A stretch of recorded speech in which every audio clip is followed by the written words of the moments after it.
So I think we're going to switch gear a little bit today. So I will talk a little bit about my experience with the internet innovation in China. The reason why I chose this topic is because after I graduated from Best Lab back in 1998, I was lucky enough to be part of the whole kind of the first dot-com boost in the Silicon Valley. In the last 5 years, I went back to China. I worked actually in Microsoft and Amazon, and had an opportunity to be experiencing the similar kind of like internet booming in China as well. So today, I will share a little bit about what's going on in the internet sector in China. Before I start, just many years ago, I read a book by Geoffrey Moore. So he wrote something about crossing the chasm. So what that means is any kind of like a high-tech product will experience adoption life cycle, going from the innovator, the early adopter, the kind of early majority, go to the late majority. And he especially called out about from early adopter to the early majority, there's a big chasm that everybody has to cross in order to be kind of a mainstream product. Otherwise, you will never be able to make it. And that happened actually back in 1998 when the internet was booming in the Silicon Valley time. And many startups failed because they were never able to cross that chasm. And now same thing happened in China. And when I was working for Amazon and Microsoft back in Beijing and Shanghai, I met with a lot of kind of startup companies there and also big companies there. I feel this is a pretty interesting kind of like a history repeating again type of thing. So I would like to share a little bit about that. So this is the kind of like the memory I had about Beijing about 20 years ago, like kind of a historical Hutong small alley. So that was the Beijing I was familiar with before I went back to Beijing about 5 years ago. And this is 20 years later, and this is the Beijing I get to know. Every day I go to these buildings to work, and I commute every day. And this just one big picture to show how much has changed in China, not only in Beijing, but in pretty much every corner that you go. And so particularly, let's talk about internet infrastructure. The reason, again, I chose this topic is because I talked about yesterday. I graduated from Best Lab as a master's degree and went back to the network industry. And I had a really particular passion about how the internet innovation happens. In the last 20 years, I remember when I was applying for Best Lab, actually, I was in a big university in China. They had about 40,000 students. And back then, there's only one computer in the library for everybody who goes. So I have to use my floppy disk to go there and print the email and send it out. So that was about 20 years ago, back in 1995, when I was applying for university in the US. And look what happened in 20 years. So today, China boasts about 668 million internet users. That's more than 2 times of the US population. And by the end of the year, it's going to be 850 million internet users, the largest in the whole world. And what's more fascinating is, more than that, 595 million are using the smartphone. So the mobile actually penetrate. They crossed the chasm a long time ago. Many of the Chinese consumers actually using the smartphone, an iPhone, Samsung, to access the internet and do a lot of things. And again, this is also the largest smartphone penetration in the whole world. 6.5 billion, that's not the Q1 owning how much venture capital that actually access to the China market and funded the startups there. So there's a lot of VC funding looking for good deals that to grow the Chinese startups. And 120, that's actually year-to-date 2015, that's how many IPO deals that we made in China versus only 76 in the US. And that's unthinkable just a couple of years ago because, again, we all live here in the Bay Area, a fascinating place for innovation, for startup, for IPOs. But look at this number. This is what's happening in China today, and it's still going on.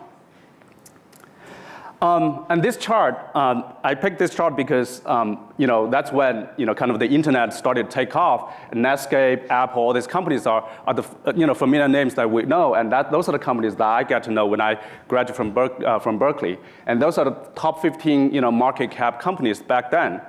And what happened 20 years later?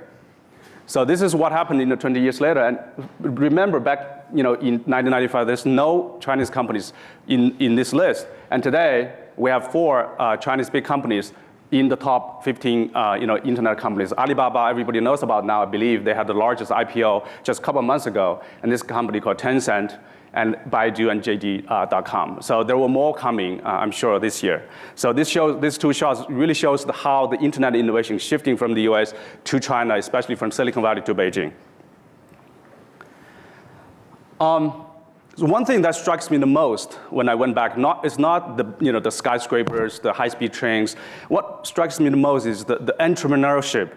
That's really defining China, because that's not something I was familiar with, not I was growing up with. In China, you're supposed to go to school, you go to big school like Berkeley, get your PhD, and that's the path to success for a lot of Chinese ambitious young people, but not anymore. So entrepreneur is not a unique phenomenon in Silicon Valley anymore, and this is happening big in China. Actually, for Amazon.com, we actually went to China about 11 years ago. We bought this company called Zhouyue, and then became the Amazon China.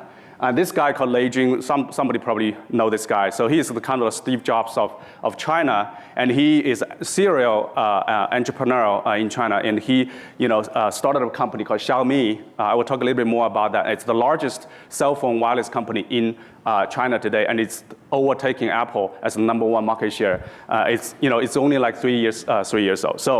So this is just one example of how entrepreneurship is, shaping the whole, industry in China. So this guy is very interesting. This guy is called Wang Bo. So he's a 33-year young guy, and he started a company because he had a really, kind of a hobby of building kind of like drones, right? So now you see everybody using the drones to take in the videos of the wedding and the things like that. So he actually founded a company from his Hong Kong University dormitory. Because he loved playing with the models. And the company is called DJI. How many of you heard about DJI, by the way? Yeah, so this is the largest drone company in the whole world. And they have this is still a private company, by the way, so it's not public yet. But the valuation is about $10 billion valuation for the company. And they have 70% of the market share in the drone market. And this guy himself, worth $4.5 billion as a 33 years old young man. And again, he applied for Stanford, MIT, and he didn't get in because he had a really poor academic performance. And so he ended up with going to Hong Kong, and he started doing this whole kind of innovation thing. And then look what he ended up with. And this is the kind of things happening again and again in China. And this article I just read last week in New York Times. So the article is talking about this woman, and she's 44 years old. The reason why this story is so inspiring because she came from the same province that I grew up with, but she was growing up in a really, really small village with nothing, and she went to Shenzhen and Guangzhou in a factory, and she was a factory worker for many, many years.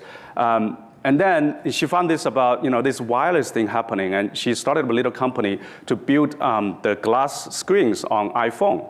And she got a call from Motorola and Apple, say do you want to make glass screens for the new mobile phone. And that's how she started the whole kind of like entrepreneurship and the whole company. Now she's the richest woman in China. And her company makes probably 90% of the iPhone and the Samsung, glass screens that we're using today. So amazing stories. I mean, she never get to college, don't know about English, but she's dealing with Apple and Samsung every day. So this is a story that, again, happening in China. Very quickly, this chart shows the Singles Day 2014 last year. So this is the largest online shopping day in China. Just one day alone, Alibaba sold $9.3 billion of e-commerce shopping that whole day, and 42% of those sales coming from mobile phone. And I work for Amazon. I know in the US, this percentage is much, much lower. So that means the smartphone adoption in terms of the maturity, the payment, just the way to shopping in China is leading the US many ways. 366 billion. That's the their first in the 2014 the total revenue, and that's the number is bigger than eBay and Amazon combined together. So not a lot of people knows about that because everybody thinks Amazon is the biggest, but Alibaba is much bigger in terms of the size. 350 million. That's that monthly active user, so who goes on buying from them. So another company, I talked about Tencent, and they have this social messenger called WeChat. So this is probably the largest, messenger social app in the whole world today. And they just launched it 3 years ago. And they're much, much better than Facebook in terms of usability, in terms of friendliness and everything. So today they have like more than 550 million, monthly active users. During the Chinese New Year, there's a 1 billion virtual red envelope was sent through this app. It was amazing. And the scalability and the reliability of this app and how much they can handle is just amazing and never heard of. And 200 million users adding almost on a quarterly basis. So this app will be taking over probably. Right now it's mostly in the Chinese community and the Asian community. I'm sure it's going to come to the US and become a really popular app. And Xiaomi, I just talked about the largest wireless device in China today, and with 16% of the market share, just started 3 years ago. And they started with this low-cost model, but now they're doing more and more like going high-end. With the half of the price, then you can do pretty much everything that iPhone can use. So this is, again, an amazing innovation from a cost control, from design, and also from business model perspective. So not only just the product design, but a lot of business model happening in China that really, from my perspective, because I worked in US many, many years, and just the last 5 years, it's just amazing to see how much innovation happening in the business model and in the product development in these kind of small companies. And the last, just a quick summary, my personal experience. I think what's happening right now is China is a huge, country with, of course, a lot of people. We all know that. But it's still a pretty fragmented market, and with a very, very vibrant market that has the actual needs. I mean, if you asked me about 10 years ago, how many people is going to go online buy stuff? My answer is no, nobody's going to do it. But this is really happening because every day, when I was working at Amazon China, I can see how many people come into the website and buy stuff, and really just the actual demand is huge and tremendous. And that means, the middle class and the buying power is happening in that country. And second one is I talked about VC funding. There's a lot of capital, both US and European and Japanese capital go to China to look for deals, and they look for deals because they believe there are really good, talented, hardworking entrepreneurs who can make things happen, become another Xiaomi, become another Tencent and a DJI.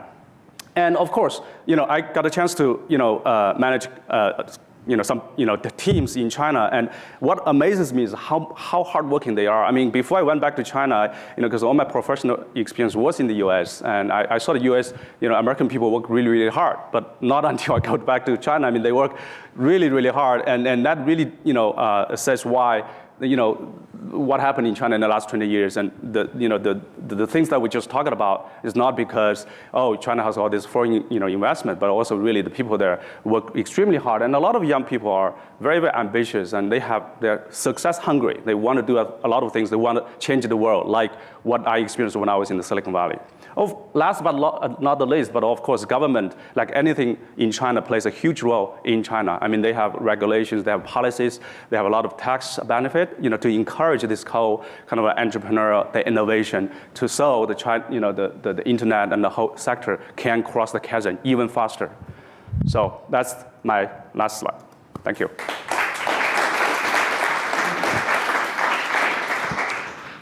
Thank you very much, y'all. We have time for a couple questions. Other than the fact that I'm always amazed at the number of times the letter B comes up now instead of M. And millions is a small number nowadays, isn't it? It's billions.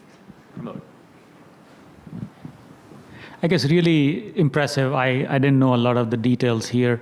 But I guess the next question is, I guess, political openness. And if people are working this hard, this diligently, they want to be heard. So what is your opinion, and when is that coming? Yeah, and how it will impact? That's a really good question. I have no Facebook access from China, so I lost all my Facebook friends because in the last 5 years, I never post anything. I don't have access to Twitter and YouTube, so the internet censorship is definitely real, and Google left China because of that. So my view is, China is a very, very complicated country. I think one thing, that's why I'm so excited about all of these things happening, because the more transparent, the more connected, the more open China becomes, I mean, the voice from the bottom, not from the top, will become more and more hungry. We need more, we want more. So it's not going to come in from top down because they will never change. Because you know what? They are the benefit. I mean, they own the country. They're not going to change it. But when the voice from the bottom happens more and more, I think it will happen. It will take time. Yeah.